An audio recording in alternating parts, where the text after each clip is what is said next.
Welcome to the Find Your Leadership Confidence podcast with Vicki Noethling. You are about to discover impactful lessons that help you grow as an individual, grow your confidence, and find the positive and good within you, so you powerfully and authentically become the best version of yourself.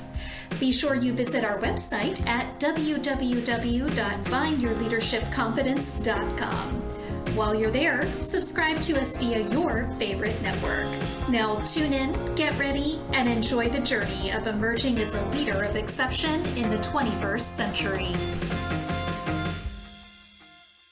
Welcome everyone to the Find Your Leadership Confidence podcast. I'm your host, Vicki Noethling, coming to you from Roswell, Georgia. The goal of this podcast is to bring topics and guests that will empower you to become that confident leader and take your business and your life to the next level. Today, I have with me Josh Parish, and let me tell you a little bit about Josh. So Josh is from South Alabama, where he grew up spending most of his time on the baseball diamond and summer months harvesting and selling watermelons. His immediate family moved from state to state about every year or so as his stepdad rose in ranks of major clothing retailer. Always being the new kid in school, overweight and dripping out of the latest Thomas Hilfiger gear, he caught both flack from many of his peers. While most see this as a setback, he saw it as an opportunity to refine himself frequently. In his early high school days, he became moderately obsessed with fitness, transforming from that fat kid to the pretty boy. This enhanced his confidence, but also brought on some attention from haters.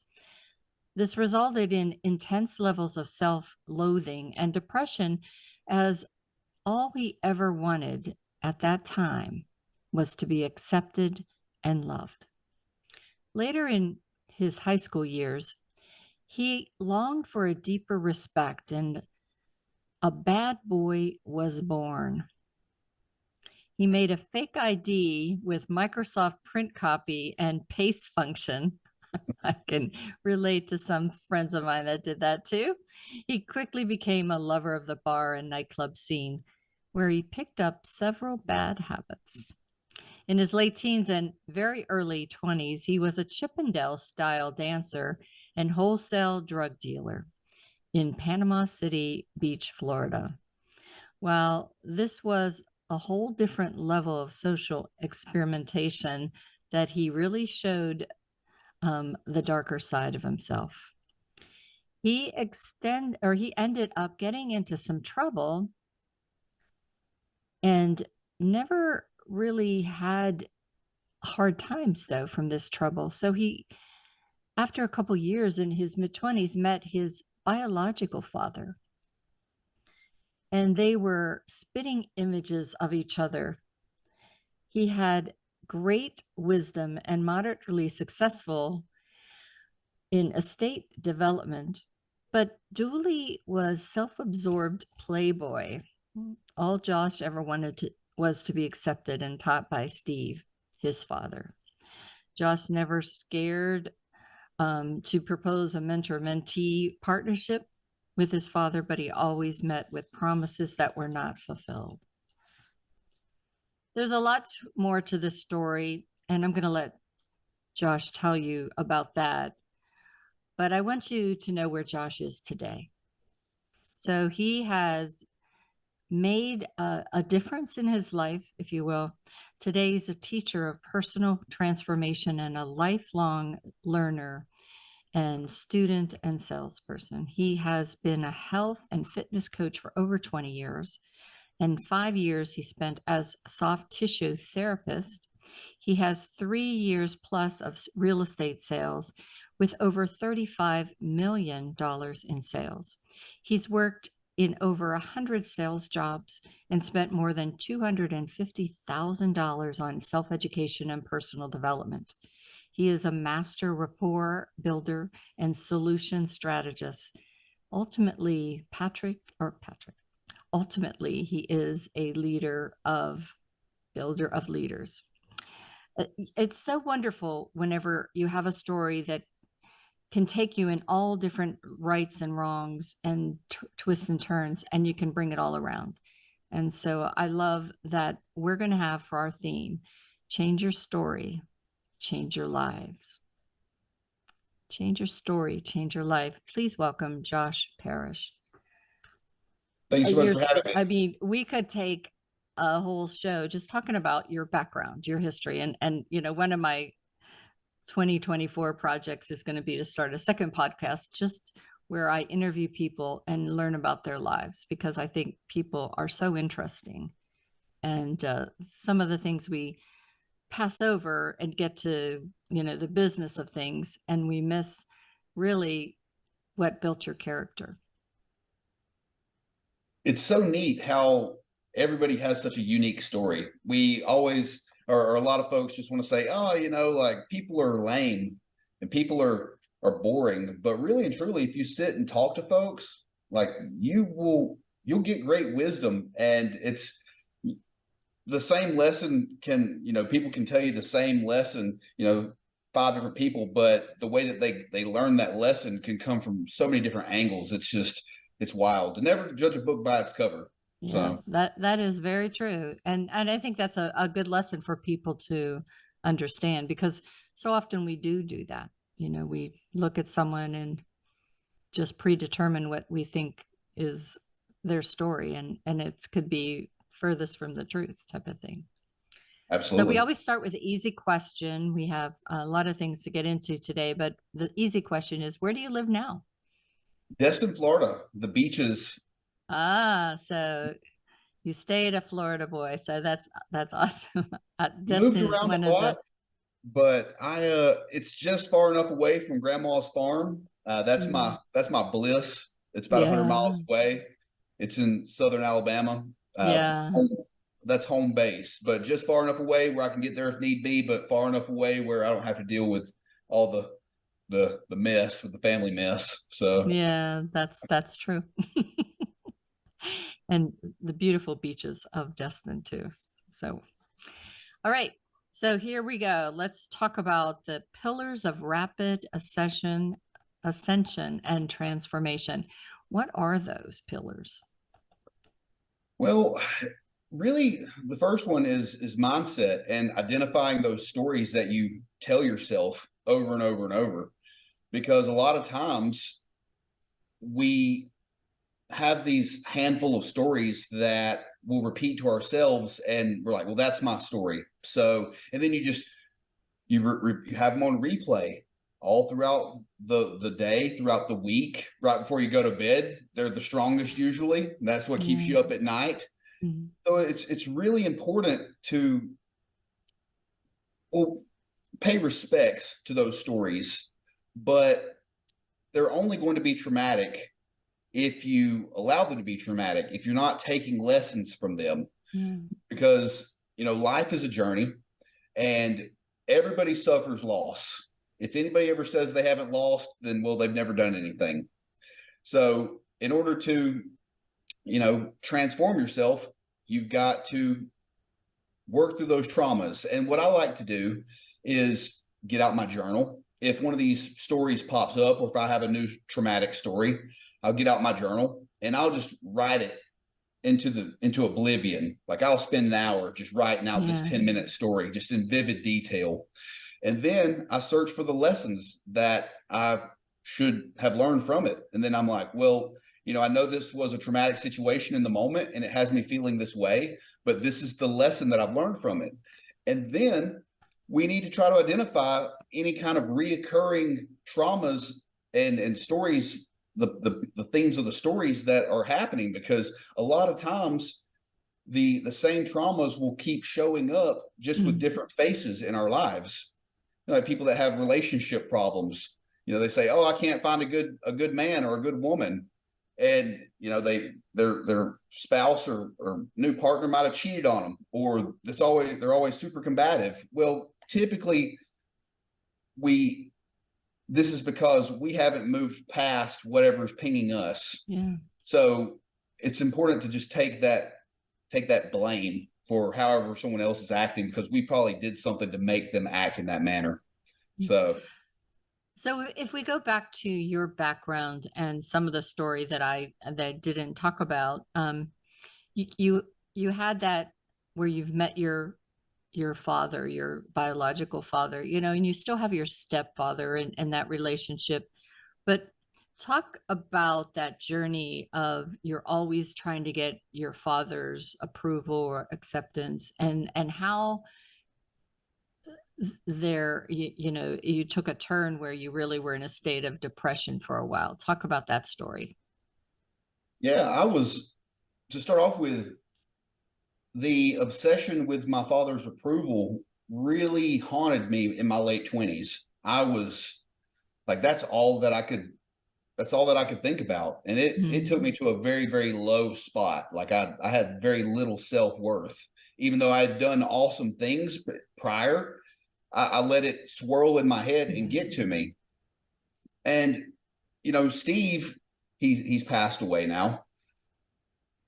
But when I met him, when I was 22-ish, I could see it in his eyes when I first met him that, I was Steve 2.0.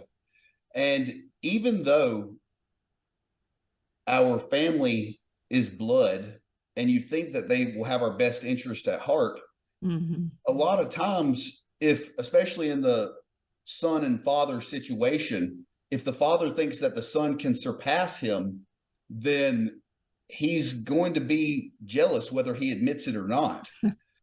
So just like Alexander the Great's dad, he was king before Alexander the Great became king.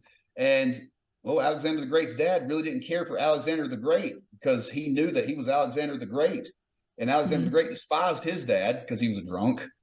And I learned a lot of lessons from my dad, even in the nonverbal non-lessons. Now, my dad hurt me plenty with fake, like empty promises. He'd set me up to, Josh, we're going to do this and this, and we're going to partner up, and I would change my life completely. And I would head 2 or 3 steps down that path, uprooting myself from whatever career I had or whatever city I was in. And then I would get in town or whatever, the damage would already be done. And then he'd fizzle out real quick. He's like, oh, well, I've got this going on now. And this happened half a dozen times at least. So at the end of the day, this is where self-reliance comes into play. Is yes, you can make plans with people and you need other people to support you in your dreams and things of that nature. Like it takes a village to build anything awesome. But ultimately, at the end of the day, you've got to depend on yourself, especially for that strong mindset. That you have your own back. And that's why, the stories that you tell yourself is very important. You have to be your strongest advocate. You have to be your own coach. You have to be your own stern father. And I know that sounds weird to father your own self, but in some of the toughest times of my life, I didn't have a strong male figure to talk to. So therefore, I had to say, what would the stern father say in this situation? And I would have a talk with myself. And I know that sounds crazy. I am slightly crazy. But yeah, I mean, just to sum it up, the people closest to you might not have your best interest at heart. They have their vision of you instilled in their mind, and that might not be you 3.0, 4.0, whatever the next version is, because reality shifts in minuscule ways as we progress every second. And you have the opportunity to change your situation for the good or the bad instantaneously. And nothing reinforced that like real estate did for me, because I called multi-million-dollar houses, and one phone call, you could have a slump for months, and then you make that next phone call, and then they're like, yep, I want to sell. It's a $5 million house. And then you're rocking and rolling. They're really ready to get out of it, and that thing goes under contract in a couple of days. So, I mean, yeah, but depending on your strategic moves, you can change your life instantaneously. So, but yeah, self-reliance, that belief in yourself, that's That's the golden key there. Sorry, I went in about 12 different directions, but there's a little bit of value No. in it. So as you were talking about that, the situation you were in and with your father, part of mindset, I think, and self-sabotage and lack of self-confidence comes from a inability to trust. Yes. And that insecurity that people are that there are good people out there that have your good in mind, type of thing. And so how do you overcome, how do you gain trust in people now? Is it something that's a longer process for you because of being set up and laid down too many times? Or have you gotten past that and you can identify when a person has the integrity and matches your core values that you can instantaneously trust them? Well, that's a great question. You can't be scorned by someone's actions. Yeah. Love and trust, you got to have that in your heart. Like you can't say because I had this bad situation or this happened to me a few times, I got burned a few times, I'm just going to shut that part of myself off, because the answer to everything is love and work. And you have every relationship, you need to go in it with an open heart. Now, you have to listen more than you speak so that you can identify what the other person's intentions are. And it's important to keep a smaller circle than a large circle. Just everybody wants to do good for the world for the most part. And even though they want to do good for the world, they still are very self-serving though. Like they're made to survive. They have to be. And at the end of the day, if you're going to shut out trust and love out of your life, it's going to be a very, very gloomy life. And you die with a bunch of scars on you. That's where all the lessons and all the stories of glory come from, are your scars. Yeah. And if you've never been hurt, then you haven't lived much of a life. But you can't let one relationship permeate into another relationship. That's a surefire way to ruin the next relationship. So even if you've been hurt 100 times, you can't carry that over into the next relationship. Right. So how do you rise to the top of your industry or your community? What are some things that you found? It's another great question there. So every industry has a specific language, whether it's accounting or you're a mechanic or real estate or therapist, they have their own specific language that they speak. And then the top performers in that industry, they have their own language. So you got the average in the industry, and then you got the top performers. And seeking out a mentor at the very tip top of that industry, it's going to allow you to leapfrog so many years in the trenches, because you are drinking from the fire hose of wisdom in that industry. And that's just something I've been extremely blessed with in my life, is through my experience, my eyes just have a tendency to gravitate towards the power in the room. And the thing with mentors and masters in the space, everybody wants to know their secrets. Yeah. One, they want to teach people. Absolutely they do. But they don't want to be asked, like, hey, will you teach me the secrets? These are people too. So therefore you have to identify where their gaps are in life. You can't go up to them and ask them, hey, where are your gaps in life? They'll look at you crazy. So you kind of have to act like a private investigator, befriend them, figure out what they're into, and then you kind of have to start filling in those gaps. So I've been extremely blessed with seeing different types of energies and levels of things all throughout my days, but getting a mentor that's high up in the industry that you want to be in, leverage in the community, people that run nonprofits, people that are sources of pleasure in the community, social butterflies. not saying that you don't need to be a social butterfly, but if you befriend 2 or 3 social butterflies and they really like you, then all of a sudden you're tied in with the power and the social butterflies in the community. You're getting invited by the social butterflies and they're introducing you to all these people. So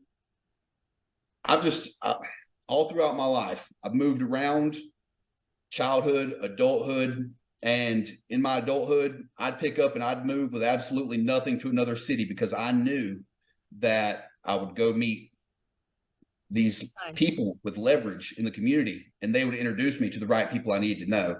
So and I'm not saying use people, absolutely not, because you need to replenish this, take this phrase with you, replenish the well and overgive value. Because if you replenish the well and you overgive value, and especially if somebody doesn't have to ask you, oh, you're gonna be absolutely loved and invited to everything. So, but yeah, that's how you rise to the top of things. Absolutely. Industries and communities. Yeah, I always find if you give more than you take, you end up getting more than you expected. So shoot, yeah. All right. So what is selfless selfishness? Yes. So, and it could go either way. Selfish selflessness, selfless selfishness. So say we're riding in an airplane and all of a sudden there's turbulence and the little mask pops down. What do they tell you to do? To yourself first and then to your child. Ding, ding, ding. Yes. They say, put your mask on first. See, we can't pour from an empty glass. Yeah. That's why, see, I love my mother. Absolutely. She's she's probably my best friend. But she will absolutely run herself into the ground doing things for everybody else before she does anything for herself. And that's a prime example is we're so focused, and it's great to lead with a giving spirit.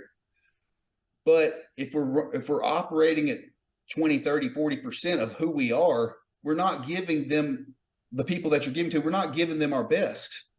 And a lot of times we're not giving our best. We might be giving unsound advice. We might not be showing up how we need to show up. So it's best to slow down, not necessarily promise so much to people. Take care of ourselves first. Sunshine, good walks, good food, appreciation journal, post. You don't post in a journal, but appreciate yourself through journaling, affirmations, and laying out your goals, keeping those promises to yourself. Yeah. It's all about self-love. And that's selfless selfishness, because you got to step back just a little bit from giving, give to yourself, make sure that you are full and full of love, full of self-love, and then you can give to the world. So that's selfless selfishness. Yeah. And everybody's watching us. And so it really is setting that example for your kids, for your friends, and everybody that, you care enough about this vessel that's yours. And, for me as a grandmother at 60, I decided I needed to get in better health because I wanted to chase around my grandchildren. Now at 65, I don't feel 65. And it always amazes me. In my other business, I have an anti-aging and wellness business, and I'll have solutions for people, but they're like, well, it's almost like they're saying, I'm not worth it. Yeah. I'm not worth it. Lots of folks, they don't think that they're worthy of the self-care. Yeah. And that's sad to hear, because they absolutely are. And a lot of folks think that this self-care is maybe going and spending $500, $1,000 at the spa and this weekend getaway. And it doesn't necessarily have to be anything massive like that. Mm-hmm. It's just getting a good night's sleep. Getting a good night's sleep. Like going for the walk in the morning. Yeah. Just having these boundaries and having these pillars throughout the day, these to-do action items that just take a couple of minutes so you maintain that momentum. Yeah. So yeah, it's just it's the little things that make that comprise us. So what holds us back from really truly getting what we want?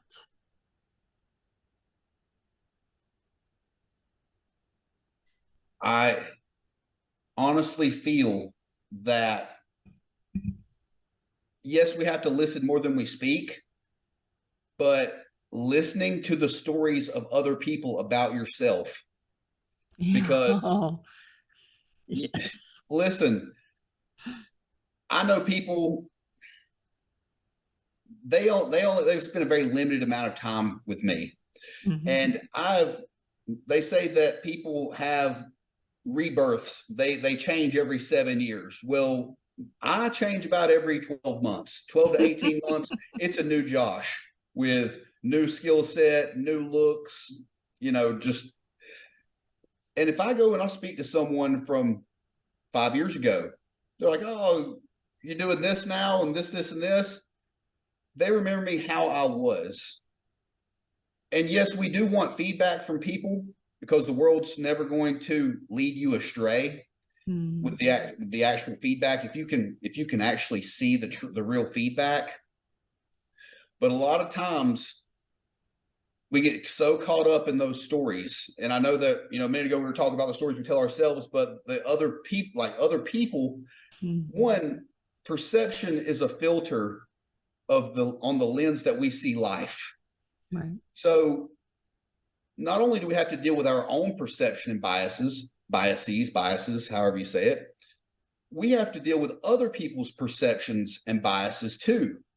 And this person that has spent maybe 3 hours with you their entire life, then all of a sudden they're going to say something and you don't know what they've gone through that day. They might have, their mama might have screamed at them before they talked to you, or they might have got fired from their job, or they looked at their bank account and some fraud happened or whatever. And then they projected whatever onto you, and they said something and you translated it differently than they meant it. So there's so many different variables, but at the end of the day, we only need to listen to people in limited amounts. Because if we have a vision in our mind, then we have to get very, very clear on that vision.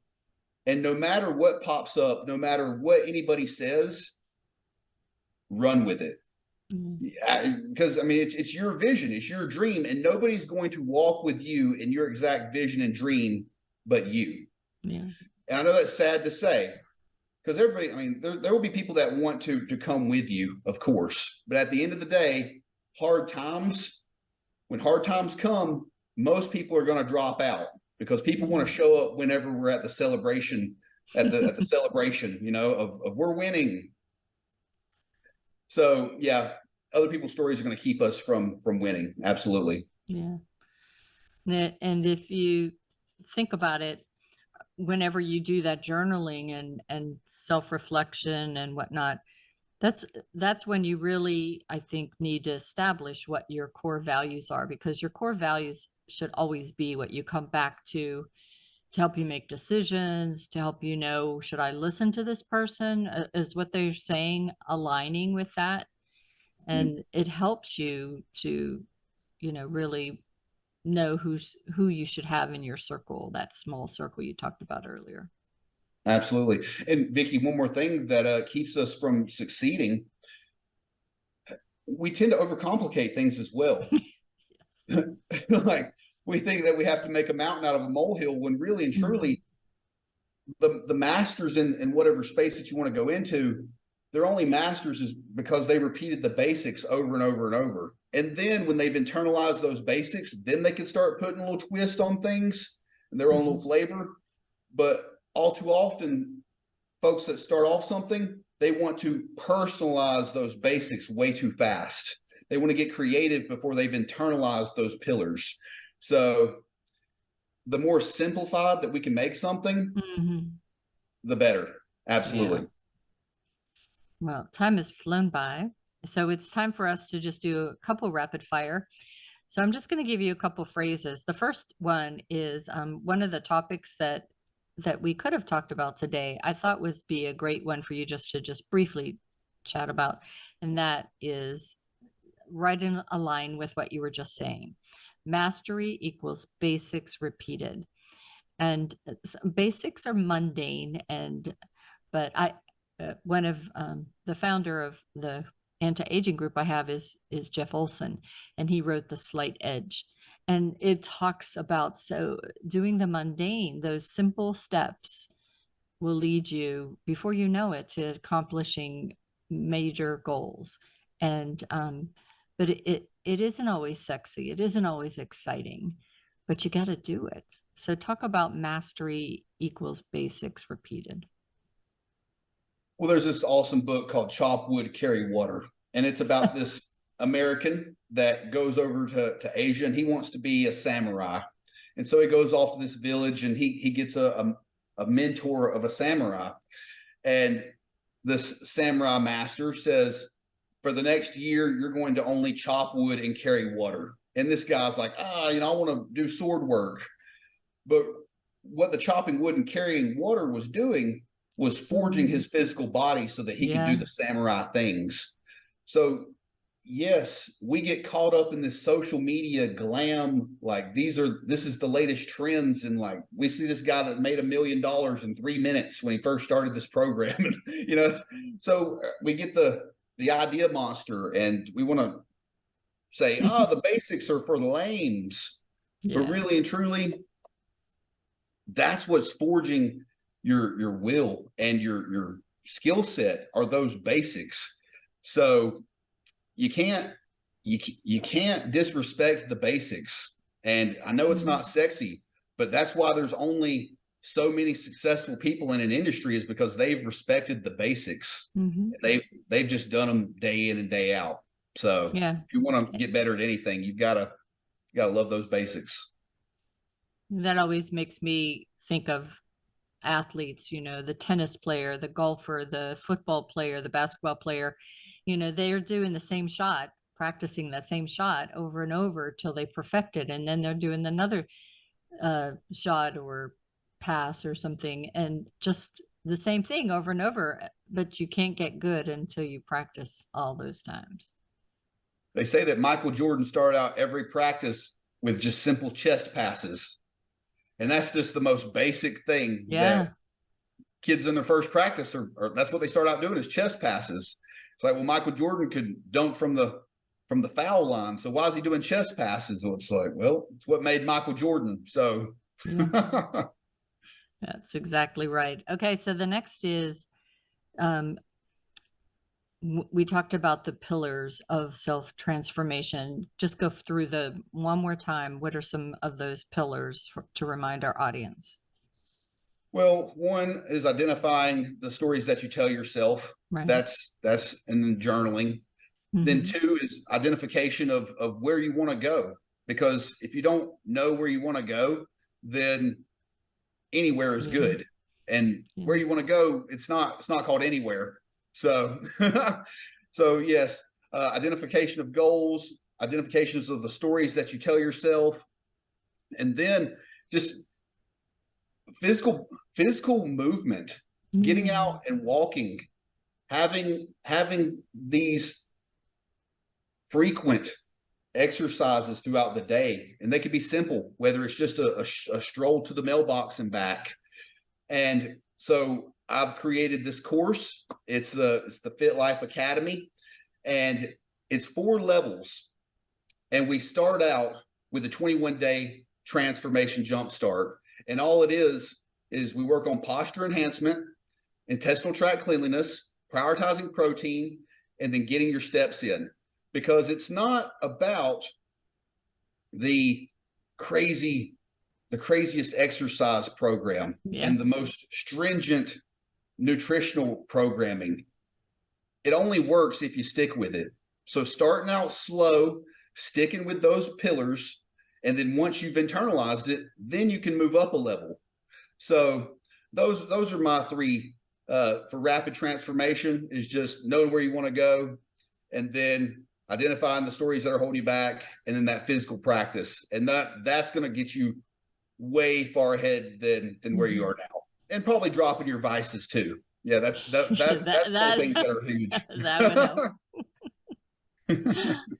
Well, we could talk a whole lot more on that subject too, but we're going to go ahead and share my screen so that you that are watching can get a screenshot of Josh's information.